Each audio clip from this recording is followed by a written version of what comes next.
Hi friends, ನಮಸ್ತೆ ಎಲ್ರಿಗೂ. ಇದು ಮ್ಯಾಂಗೋ ಸೀಸನ್ ಆಗಿರೋದ್ರಿಂದ ಇವತ್ತು ನಾನು ಮಾವಿನಕಾಯಿ ಚಿತ್ರಾನ್ನ ಯಾವ ರೀತಿ ಮಾಡೋದು ಅಂತ ಹೇಳ್ಕೊಡ್ತಾಯಿದ್ದೀನಿ.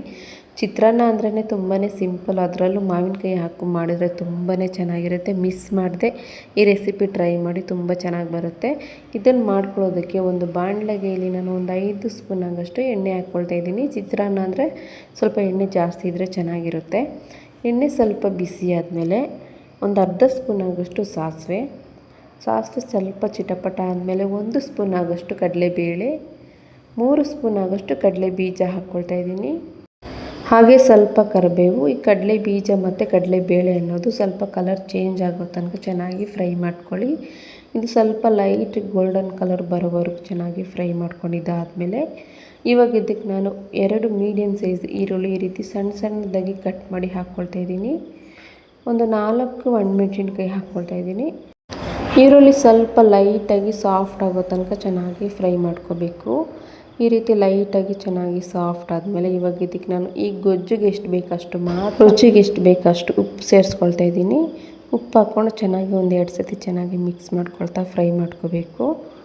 ಇವಾಗ ಇದಕ್ಕೆ ನಾನು ಒಂದು ಅರ್ಧ ಸ್ಪೂನ್ ಆಗೋಷ್ಟು ಅರಿಶಿಣದ ಪುಡಿ, ಇಲ್ಲಿ ನಾನು 1 ಚೋತಾಪುರಿ ಮಾವಿನಕಾಯಿ ತುರಿದ್ಬಿಟ್ಟು ಹಾಕ್ಕೊಳ್ತಾ ಇದ್ದೀನಿ. ಇದು ಸ್ವಲ್ಪ ಲೈಟಾಗಿ ಯೆಲ್ಲೋ ಕಲರ್ ಬಂದಿರುತ್ತಲ್ವ, ಆ ಥರ ಮಾವಿನಕಾಯಿ ಹಾಕ್ಕೊಂಡಿದ್ದೀನಿ. ಈ ಥರ ಮಾವಿನಕಾಯಿ ಅಂದರೆ ಸ್ವಲ್ಪ ಹುಳಿ ಸ್ವಲ್ಪ ಸ್ವೀಟಾಗಿ ಕೂಡ ಚೆನ್ನಾಗಿರುತ್ತೆ. ಹಾಗಾಗಿ ಮಾವಿನಕಾಯಿ ಚಿತ್ರಾನ್ನ ಏನಾದರೂ ಮಾಡಬೇಕು ಅಂದ್ಕೊಂಡಾಗ ಈ ರೀತಿ ಸ್ವಲ್ಪ ಯೆಲ್ಲೋ ಕಲರ್ ಬಂದಿರೋಂಥ ಮಾವಿನಕಾಯಿನ ಹಾಕ್ಕೊಂಡು ಮಾಡಿಕೊಂಡ್ರೆ ತುಂಬಾ ಚೆನ್ನಾಗಿರುತ್ತೆ. ಸ್ವಲ್ಪ ಹುಳಿ ಹಾಗೆ ಸ್ವೀಟ್ ಕೂಡ ಇರುತ್ತೆ. ತಿನ್ನೋದಕ್ಕೆ ತುಂಬಾ ಚೆನ್ನಾಗಿರುತ್ತೆ ಚಿತ್ರಾನ್ನ ಅಂತೂ. ಇವಾಗ ಮಾವಿನಕಾಯಿ ಹಾಕ್ಕೊಂಡು ಇದನ್ನು ಒಂದು 2-3 ನಿಮಿಷದವರೆಗೂ ಚೆನ್ನಾಗಿ ಮಿಕ್ಸ್ ಮಾಡ್ಕೊಳ್ತಾ ಫ್ರೈ ಮಾಡಿಕೊಂಡ್ರೆ ಈ ಮಾವಿನಕಾಯಿ ಅನ್ನೋದು ಸ್ವಲ್ಪ ಸಾಫ್ಟಾಗಿ ಚೆನ್ನಾಗಿ ಬೆಂದಿರುತ್ತೆ. ಇವಾಗ ಇದಕ್ಕೆ ಸ್ವಲ್ಪ ಸಣ್ಣದಾಗಿ ಕಟ್ ಮಾಡಿ ಇಟ್ಕೊಂಡಿರೋಂಥ ಕೊತ್ತಂಬರಿ ಸೊಪ್ಪು ಹಾಕ್ಕೊಂಡು ಚೆನ್ನಾಗಿ ಮಿಕ್ಸ್ ಮಾಡ್ಕೊಳ್ತಾ ಇದ್ದೀನಿ. ಇಷ್ಟೇ, ತುಂಬ ಸಿಂಪಲ್ಲಾಗಿ ಚಿತ್ರಾನ್ನ ಗೊಜ್ಜು ಅನ್ನೋದು ರೆಡಿಯಾಗಿದೆ. ಇವಾಗ ಇದಕ್ಕೆ ನಾನು ಮೊದಲೇ ಮಾಡಿಟ್ಕೊಂಡಿರುವಂಥ ರೈಸ್ ಹಾಕ್ಕೊಂಡು ಚೆನ್ನಾಗಿ ಮಿಕ್ಸ್ ಮಾಡ್ಕೋಬೇಕು. ರೈಸ್ ಅನ್ನೋದು ಸ್ವಲ್ಪ ಉದುರಾಗಿದ್ದರೆ ತುಂಬ ಚೆನ್ನಾಗಿರುತ್ತೆ ಚಿತ್ರಾನ್ನ.